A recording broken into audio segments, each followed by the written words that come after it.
Hi, everyone. We will get started in a couple minutes. If you're comfortable, put your name and your business that you work for in the chat.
All right, I see that there's a few people still rolling in, so I'll give it probably one more minute.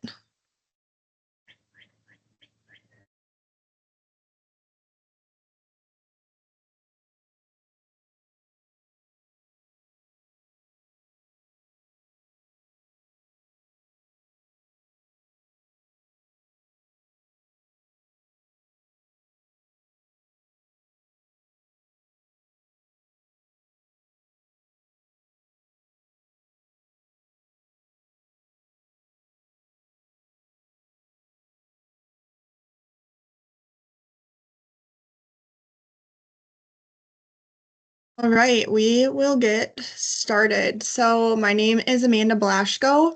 I work for Deed as the Regional Labor Market Analyst for Southeast and South Central Minnesota. And today we're going to do some data tool training. So we're going to go over the employment projections data tool, the data tool that has to do with the wages, and then occupations in demand data tool. If you have any questions during the time that I'm presenting, you can put those into the chat. Otherwise, I will stop periodically to ask for questions, and you can come off the mic if you feel comfortable doing so. So again, we are part of DEED, but specifically we are a part of the Labor Market Information Office. And so each state produces employment and economic statistics in cooperation with the BLS. And so that is what our team does. So we have a ton of data tools that are available to you online, and you can use those for your business needs, planning needs, or maybe personal needs as career planning. And I'll show you the website and how you can get to those data tools during our session today. But you can also see that there's other regional analysts across the state. So again, I'm the Southeast and South Central regional analyst, and then we have 4 others around the state. So we have Tim in the Metro, we have Carson in Northeast, Anthony in Northwest, and Luke in Central and Southwest Minnesota. And then we have Cameron, who is our regional manager. So if you ever have any data needs, you want a presentation about labor market information for your business or event, you can reach out to us and we can provide you those resources or provide you a presentation at no cost. So we have a ton of different data tools. So we have about 25 that might be growing. I have bolded the ones that we are going to go over today. And we do a lot of things with the data that we have. So we create new data tools and articles with them. We have data publications such as employment trends, employment review, and blogs. So each month, each of the regional analysts will do monthly blogs, whether it's related to something that's happening in the month, such as June is healthcare month. So we're going to be writing a blog about healthcare in each of our regions. Or we also have some flexibility to write about things that we find interesting in our region. We also have reports and profiles. So we have a profile for each 87 counties in the state of Minnesota, and that goes over just population trends, economic trends, industry, and employment statistics. And then we also have it for the economic development regions as well as the planning regions. As I mentioned before, we do presentations at no cost. We collaborate with the stakeholders and we respond to data requests. So maybe in the future you want some wage data, but you forgot how to use the data tool. You can contact us and we can get you that information.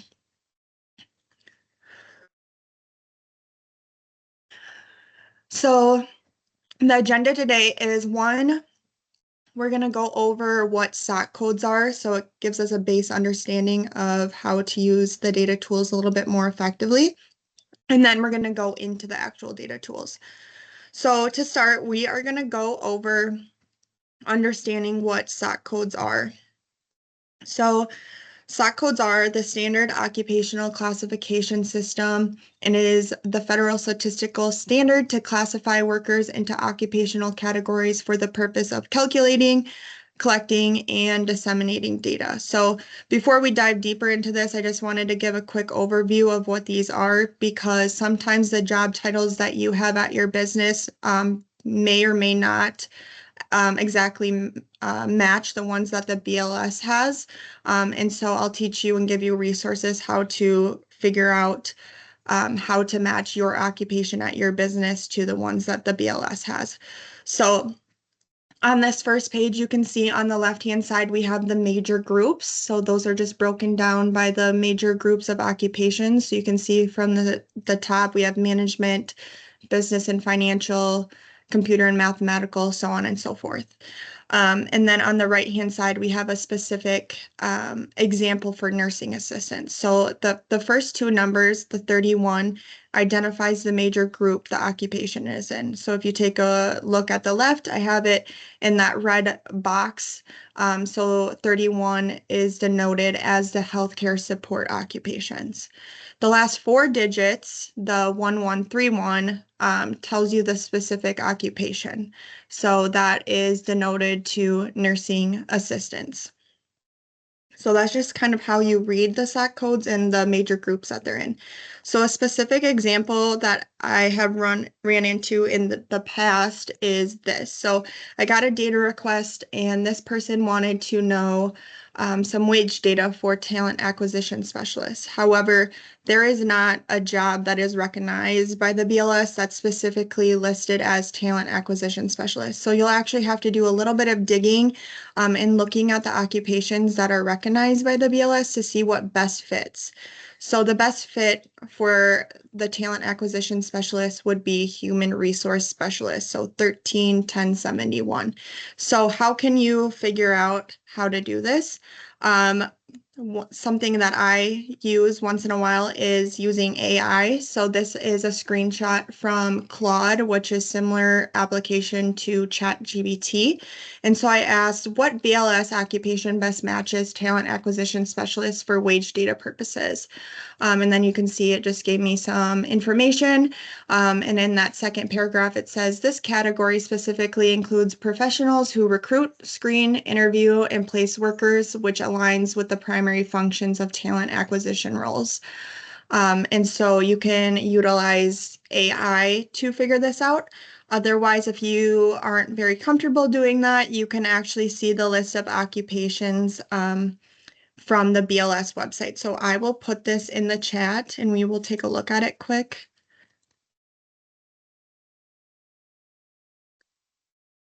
So are you guys able to see my screen now that it's on a web page? No. No? Okay.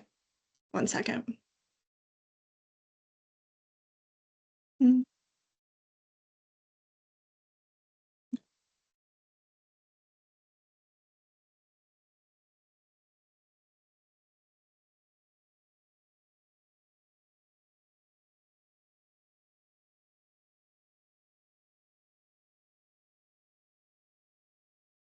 Okay, can you see it now?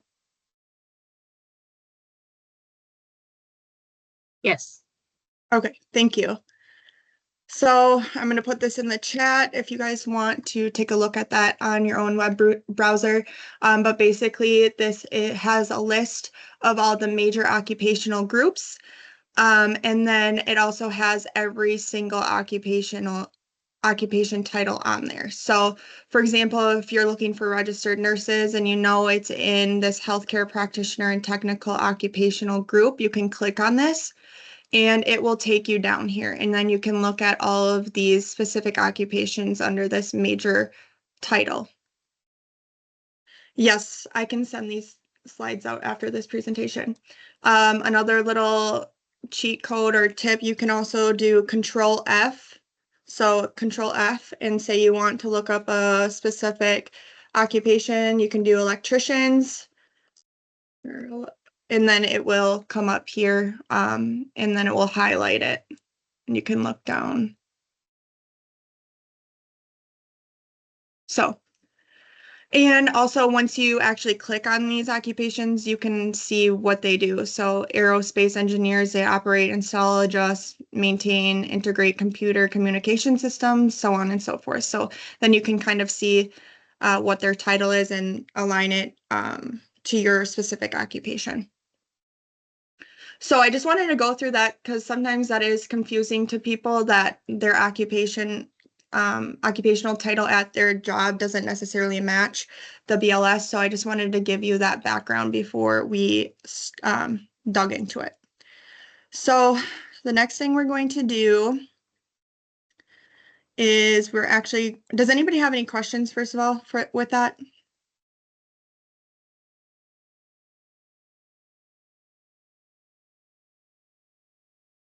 Okay. Sounds good. We will keep going then. So the next thing that we're going to do is we're actually going to dig into the Employment Outlook data tool. Let's see here.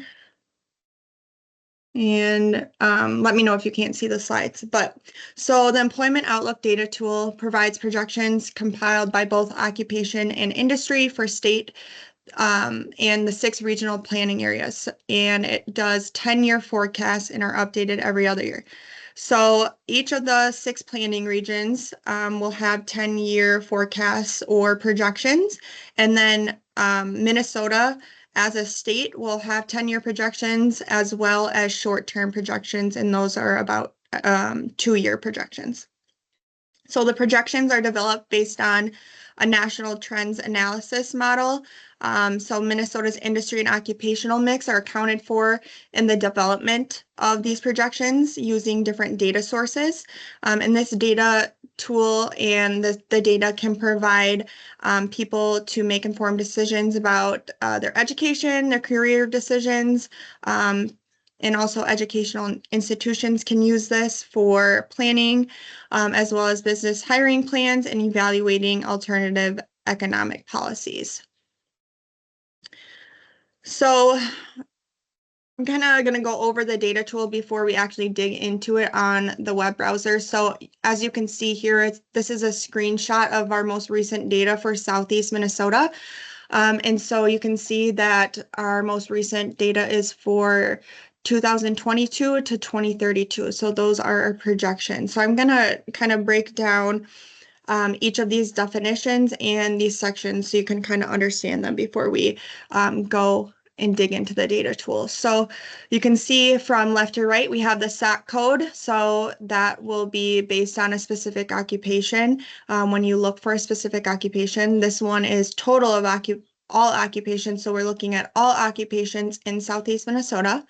You have the estimated employment in 2022, and then the projected employment of 2032.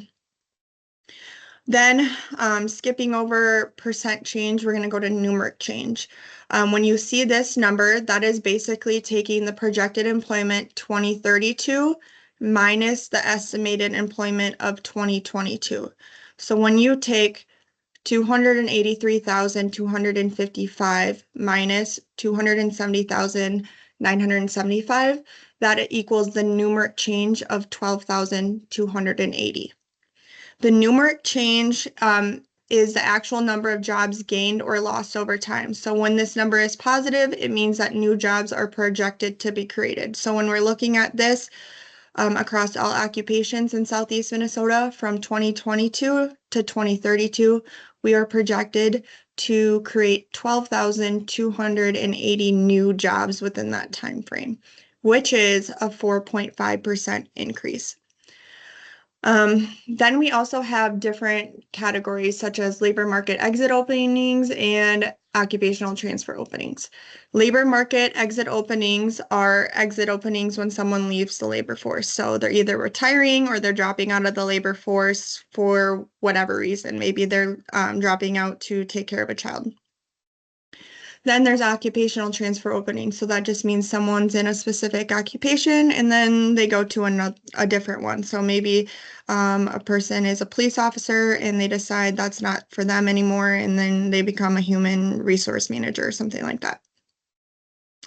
And then the total openings, those equal the numeric change. So the projected jobs that are to be created, the labor market exit openings, and the occupational transfer openings. And that will equal 309,933. So I know that's a lot of information. Do you have any questions, or do you want me to repeat anything before we go to the next slide?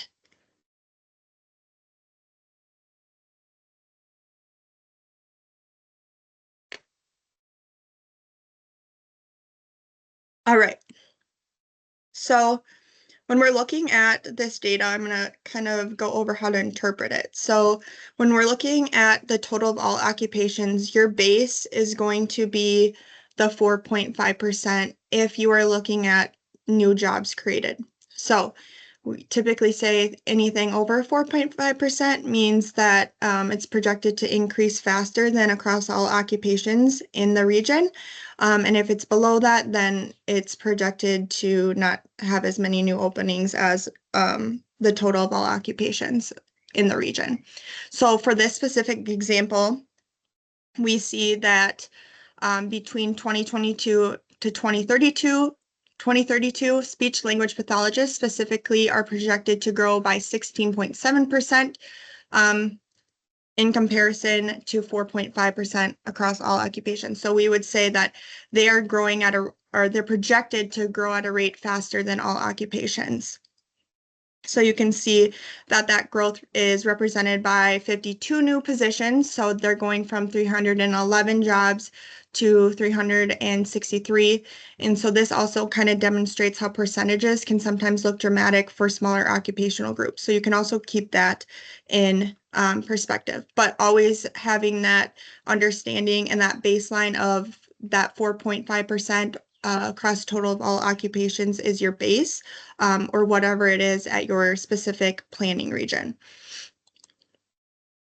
So there's two different ways to interpret the data. So that first one we just went over when we're looking at total of new jobs created, but we can also look at the total job openings. So I basically filtered this data to show me the top 5 occupations with the most total openings or total hires from 2022 to 2032, and those are on the bottom, that green chart. So if we look at cashiers, we can see that they are projected to experience a 4.7% decline in total employment from 2022 to 2032. However, despite this decline, cashiers still have the second highest number of total hires in the region at 12,237. So even though they are projected to decline and lose jobs, they still are going to have a lot of total hires due to replacement needs of labor force exit openings and occupational transfer openings. So just knowing those difference and kind of looking at those two different ways to interpret the data is will be beneficial when you are looking at it. So you can look at it at new jobs created or and or total openings when you are looking at this data. Do you have any questions before we go online and actually look at the data tool?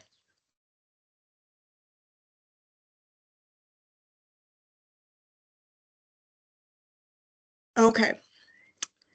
I will stop sharing this and we will pull up a Google Chrome browser.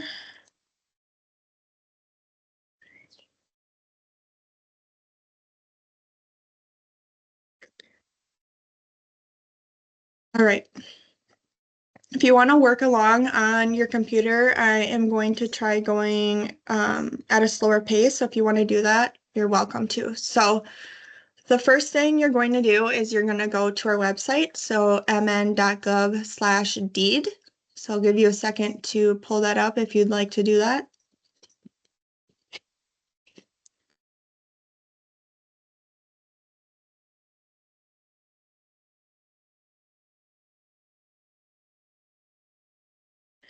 And then the next thing you're going to do is you're going to go to this data tab.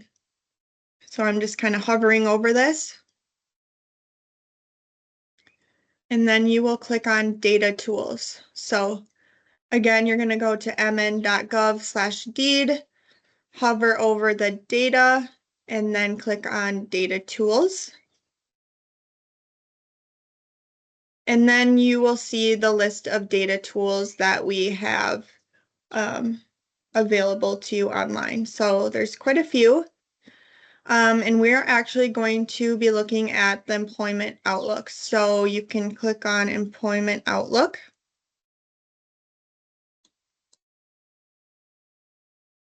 And this will bring us to the Employment Outlook page.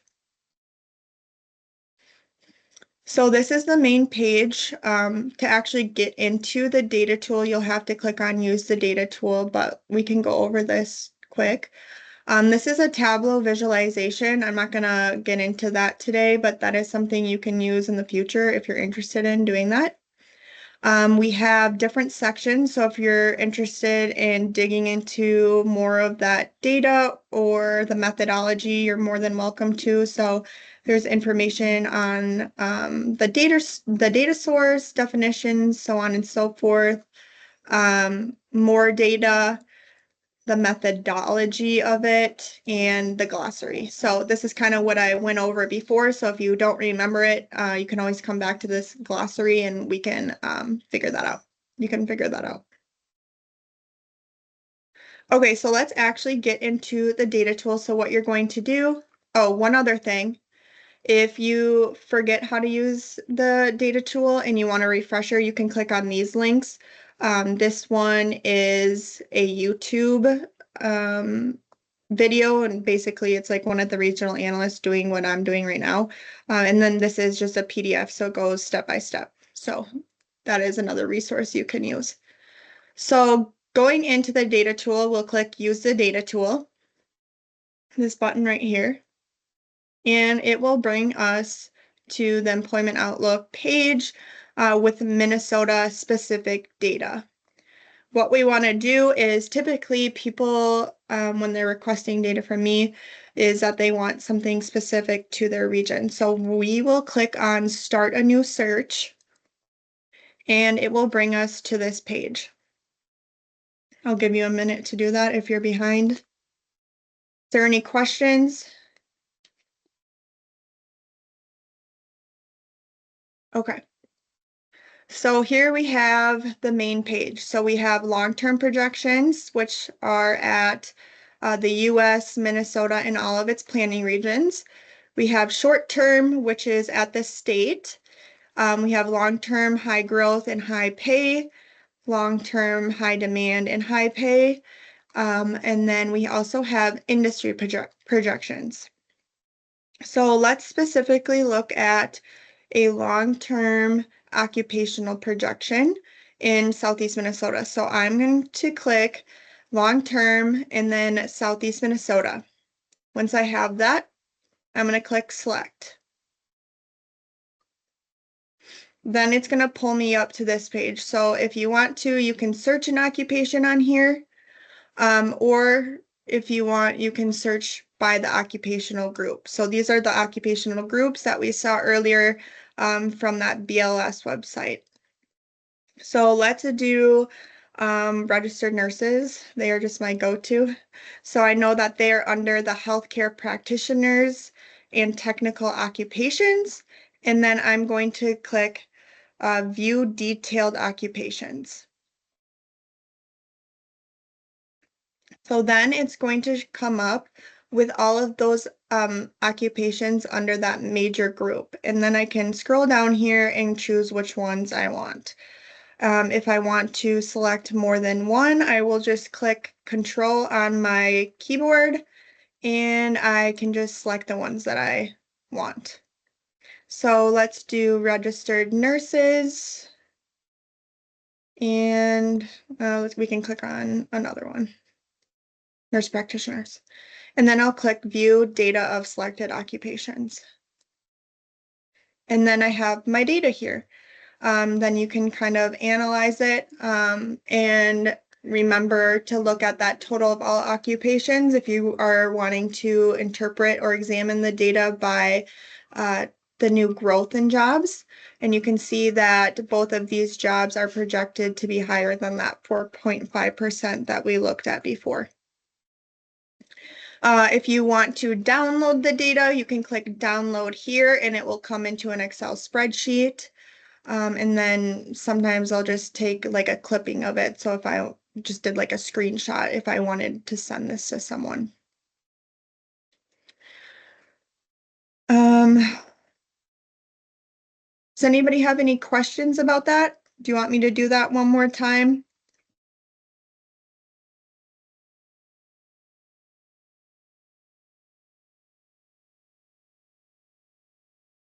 All right, I'll do it one more time with a different occupation. So I'll look at long-term. Let's look in Southwest Minnesota this time and select, and I'm going to look at electricians, and I know that they are under the construction and extraction major group, so I'm going to click that, and I'm going to click view detailed occupations. And then you can see all of those specific occupations. I find electricians and I view the data of that selected occupation. So for Southwest Minnesota, electricians are projected to increase by 9% and have a total of 963 total openings. That 9% I think is higher than the total of all occupations in Southwest Minnesota. And we can double check that quick. So I'll do start a new search, long-term, Southwest Minnesota, select just total of all occupations and then view data. And you can see for the total of all occupations, they're at 2.8%. So electricians are definitely projected to increase faster or create more new jobs in comparison to total of all occupations in that region. Does anybody have any questions about looking up an occupation?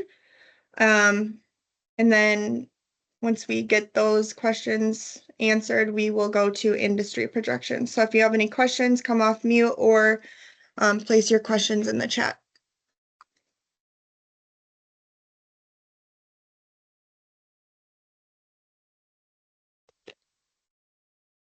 All right. We will go to industry projections. So we will do long-term industry projections. And we will do Southeast Minnesota and select. When we look at across total of all industries, it's going to be the same data as the total of all occupations because they're still looking at jobs. So it's still at that 4.5%. So just to keep that in mind, we'll go back. So here are our industries. So here's our major industries. So if you wanted to look at that, you could do that. So we can look at manufacturing, and we can look at just manufacturing and not as subsectors. So view data of the selected industry. So you can see manufacturing as an industry is projected to grow at 3.5%, which is 1% lower than what we're seeing across all industries. It's not going to have that additional information of labor market or leaving the labor market or occupational transfers. It's just the estimate, the percent change and the numeric change here. So if you wanted to look at a very specific or industry such as like food manufacturing, we can also look at that. So we'll start a new search here. We'll go to long-term industry projections. We'll go to Southeast Minnesota and select. Let's look at food manufacturing. That's one of the bigger subsectors in Southeast Minnesota. So I'm going to click on manufacturing and I'm going to click on view detailed industry, and then it will break down all of those subsectors. So there's a lot of different subsectors for manufacturing, but we want food manufacturing. So I'm going to click on food manufacturing and click view data of selected industries. So we can see food manufacturing is projected to increase by 4.5%, so a tiny bit above that total of all occupations or total of all industries. And again, you can download this data if you want. So I will give you about 5 minutes to explore this data tool on your own. If you have any questions that come up, you can come off the mic or enter those in the chat. So I'll give you about 5 minutes. We will come back at 11:35. So have fun exploring the data tool. If you have any questions, please let me know.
All right, let's wrap that up. If you have any questions, please let me know, or any comments.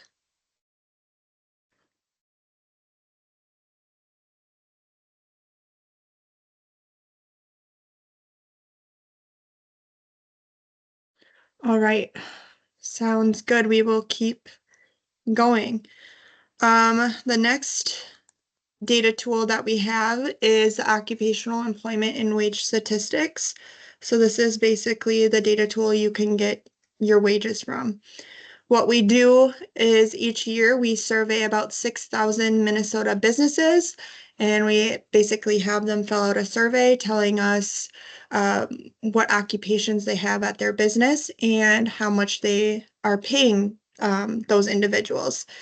The employment estimates include full-time or part-time workers who are paid a wage or salary, workers on paid leave, workers temporarily assigned to other units, paid owners, officers, and staff of incorporated firms. So basically anyone or any business that is paying into unemployment insurance benefits, we will have some type of their data.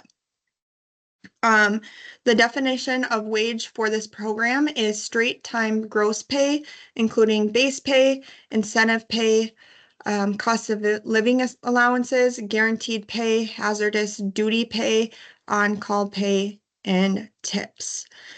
So what can you do with this data? So the data is found at different occupations by state, by metropolitan statistical areas, or different planning regions of the state. It is used for job search and career planning.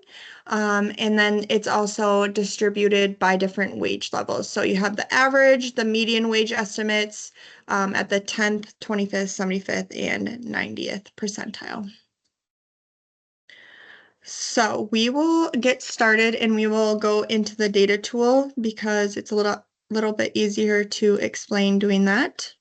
So I'll stop sharing and get to a browser.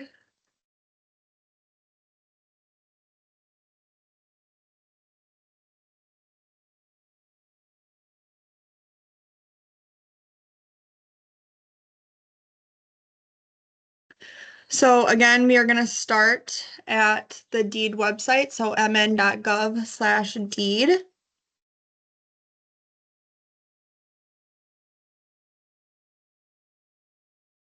Then we will go to data and data tools. We will scroll down and we will go to the occupational employment and wage statistics, and we'll click on that. And here is our front page for our OEWS data tool. Again, there is a Tableau visualization. You're welcome to look into this. I'm not going to get into that today, but that is something you can use in the future.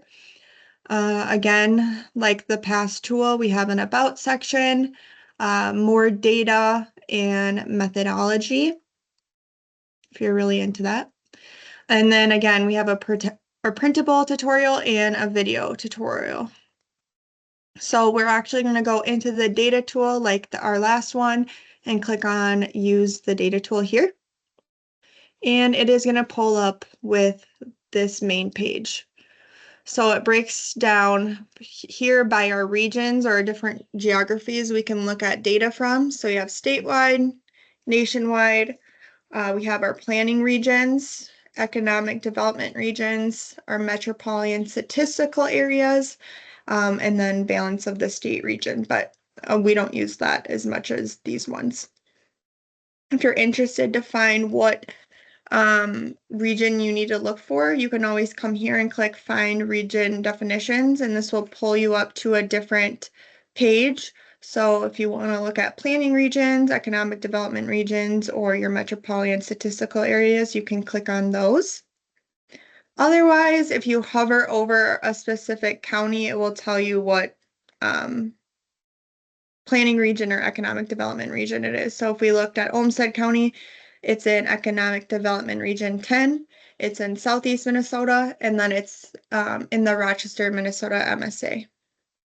Sometimes it's good to really know what region your county is in for wage purposes. Like, for example, Economic Development Region 10 and the Planning Region Southeast Minnesota have the same counties in it, so it's going to be the same data. But that is not the case for every county. So just looking into those regions for that specific data that you're looking for is important. So here is the regions. We're going to scroll down and we'll actually find some wage data. So here is a search option. So if you're looking for a specific occupation, you can search it here. Otherwise, again, we can come down here and we can look at the major groups. So again, going through that SOC code in the beginning, these are our major occupational groups. And you can actually click on this little triangle and it will come down with those specific occupations with their wages. And this is showing the median wage. You can also download the data. So if you wanted to download it, it will come into an Excel spreadsheet. And if you know Excel well, you can filter it and sort it. So these are the median wages here, and then you can also look at the employment estimates. So total of all occupations in Minnesota, there's about 2.9 million occupations or jobs. So let's do a real scenario. So let's look at Southeast Minnesota and the Rochester MSA. I'm always curious to see how those wages are different. So Southeast Minnesota Planning Region has 11 counties and the Rochester, Minnesota MSA has 4. So I'm going to click on those two and then I'm going to click on Go. You have to click on Go. It's not going to automatically populate new data down here. So I'm going to click Go and now it will populate new data. So I'm on employment, so you can see those employment estimates here, and we will go to median wages. So we can see across all occupations, the median wage in Southeast Minnesota for the first quarter of 2025 is $24.82, and in the Rochester MSA, it is $28.86. So you can see a little bit higher of wages in the Rochester MSA in comparison to Southeast Planning Region. Let's click on a specific title. So let's look at, again, registered nurses is always my go-to. So we can come down here and click on registered nurses. I can find it. Here it is. So I'm actually going to click on this title here. And then it will bring us up to a new page. So we have the SOC code here along with the occupational title and the occupational description. And then it breaks it down into our wage categories. So we have the employment estimate. This is the employment standard error if you're into statistics. We have the mean or the average, and we have the 10th, 25th, median, which is the 50th, 75th, and 90th.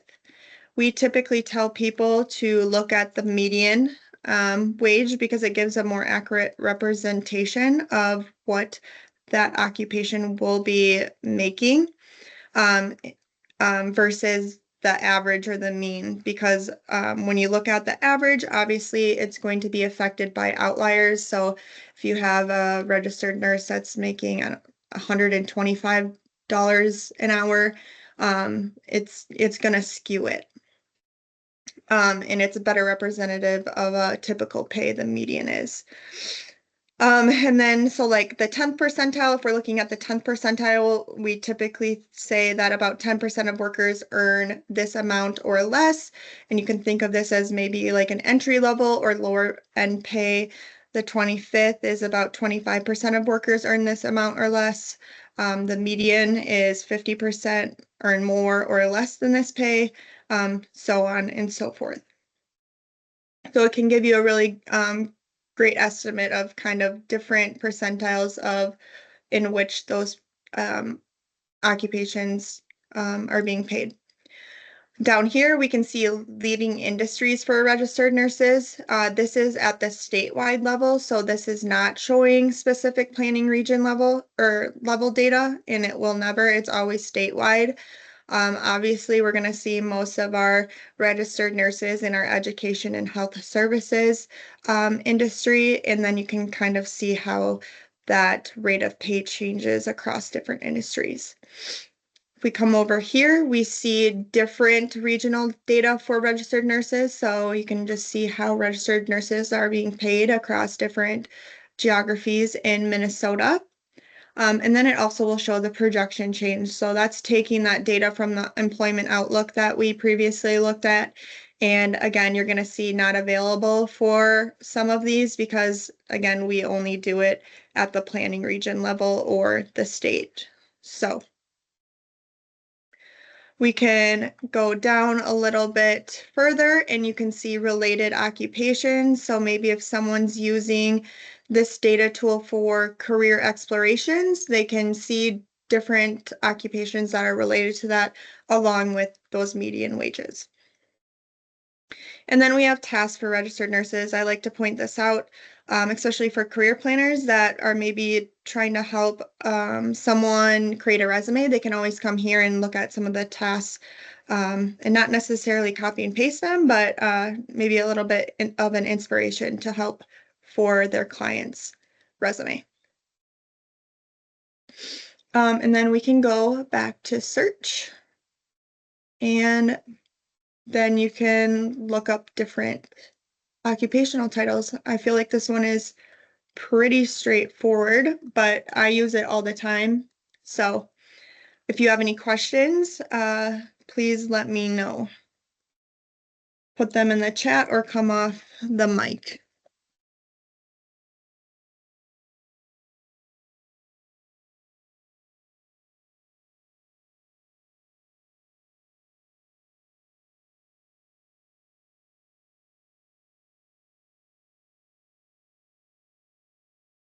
All right, I will give you a few minutes to explore this data tool by yourself. And if you have any questions, post those in the chat or come off the mic and I will be happy to answer those. So I'll give you about 5 minutes. So enjoy exploring this data tool.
All right, any questions with that data tool or any comments?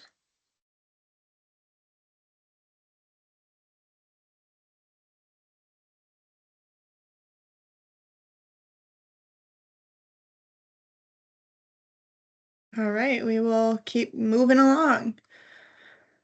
Let me know if you can't see my PowerPoint. I have our last data tool, which is occupations in demand.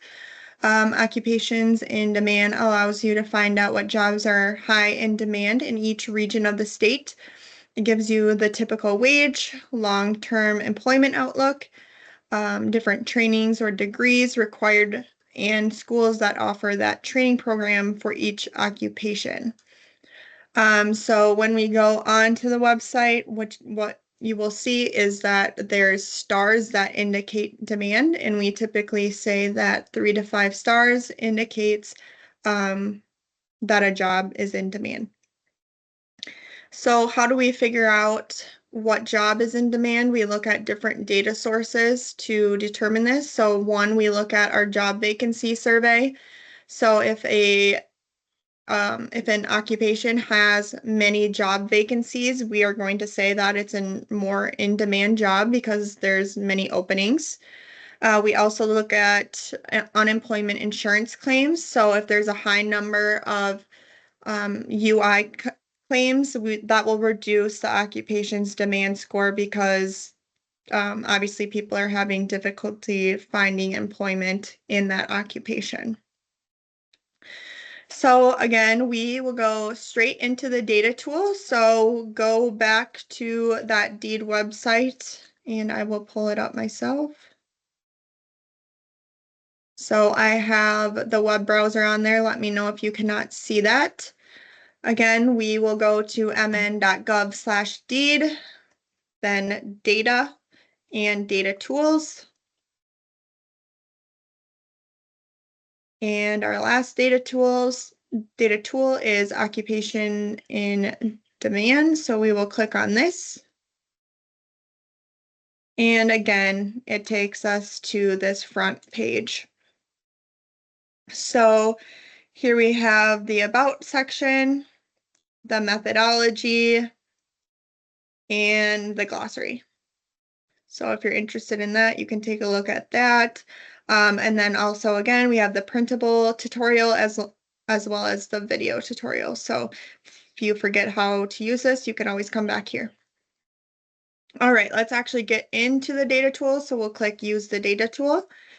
And automatically it's going to take us here and it's going to show us Minnesota data. Let's look at specific data to Southeast Minnesota. So to do that, we are going to start a new search, which is up here. So in the left-hand corner, you're going to click Start New Search.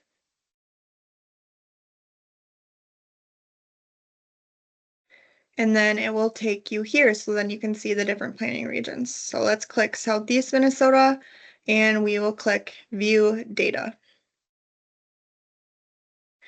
So now we have Southeast Minnesota data. So if we scroll down here, it goes from current demand rank 1 to 486.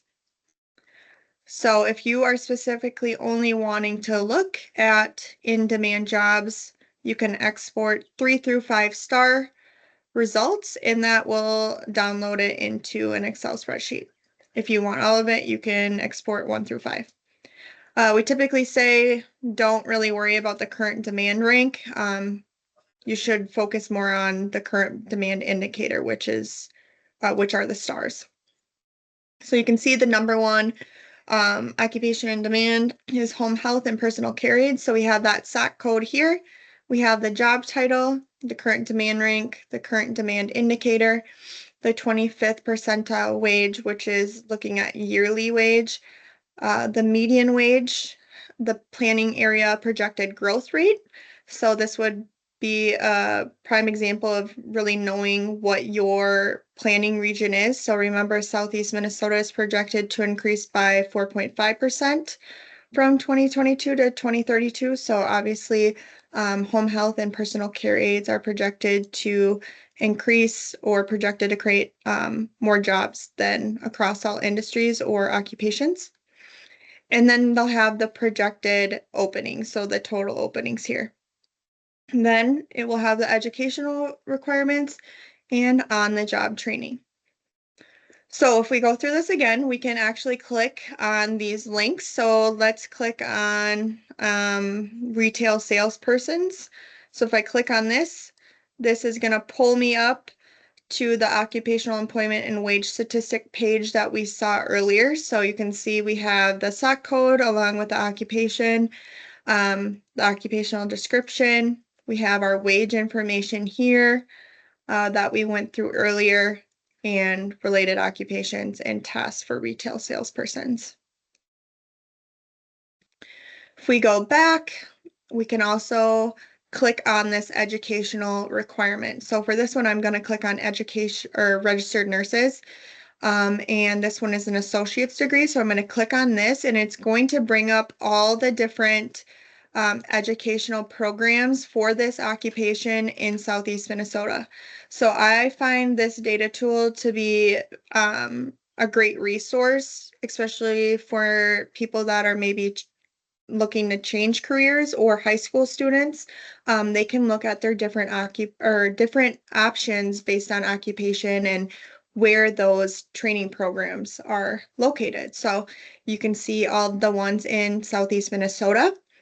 But say this person is looking to get out of Southeast Minnesota, you can come down here and you can look at statewide, you can look at central, so on and so forth. So if I click on statewide, it will show me every program in the state. And then you can click on these and it will bring you actually to that program's website.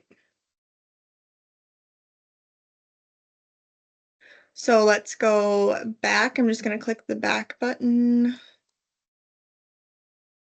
What am I forgetting? Oh, this is also, you can also do a search option. So this is a really great opportunity for people who are looking to change their career or high school students for career exploration. So they can actually filter it by wage and education. So maybe you're working with a student or a person, they want to make between $37,000 to $57,000 a year. So that's going to pull up jobs that make that median wage. And then you can do different educational categories. So maybe this person says they're they're open to getting a bachelor's degree. So you can click on bachelor's degree and click filtered results. And then it will come up with those different occupations that meet those criteria.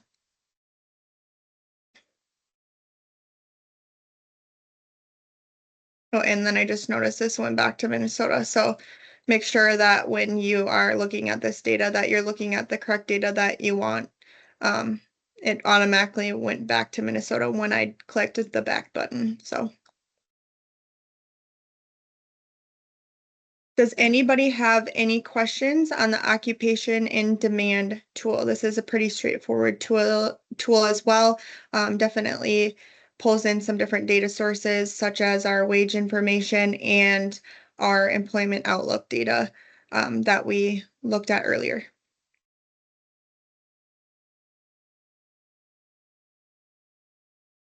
All right, I will give you about 5 minutes to explore this data tool, and you are welcome to ask any questions, come off the mic, or put those in the chat. So we will come back at 12:05, and then we will be done. But I will stick on for a little bit. So if you have any questions related to these data tools or anything, LMI in general, we can discuss that, and I can help you with that. So.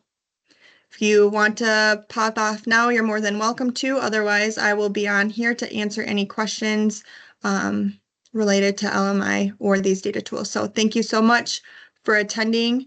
And if you have any questions, you can reach out to me or your regional labor market analyst.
I'm happy to answer any questions. So if you have any questions, please let me know.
All right, since there's no more questions, I'm going to end this data tool training. If you decide you have some questions, feel free to email me. Thank you for attending.